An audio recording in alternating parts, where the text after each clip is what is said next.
కదా, మనం ఏం చేస్తామో మన పిల్లలు అలానే ఫాలో అవుతారు. మా పేరెంట్స్ ఈ వ్యవసాయానికి అంత దూరం అయ్యారు కాబట్టి మాకు తెలియలేదు. మాకు మేముగా తెలుసుకునేసరికి ఇంత టైం పట్టింది. మేము చేస్తున్నాం కాబట్టి ఇదిగోండి మా బుడ్డి రైతు చక్కగా పొలంలోనే పెరిగేసింది. 20 రోజుల పిల్లప్పటి నుంచి పొలంలోనే, ఫామ్ హౌస్లోనే ఉంది. అండ్ మొక్కలకి మనందరం నీళ్లు పోసుకుంటాం. ఇక్కడ అందరూ వాటరింగ్ చేస్తారు కదా, ఇది కూడా తీసుకెళ్ళి మొక్కలకి నీళ్లు పోస్తుంది.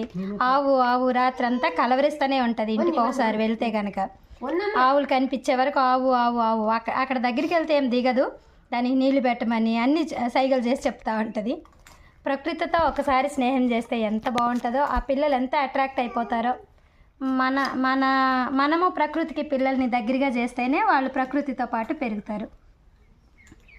నా పాప అందులో అదృష్టవంతురాలే నేను అనుకుంటున్నాను.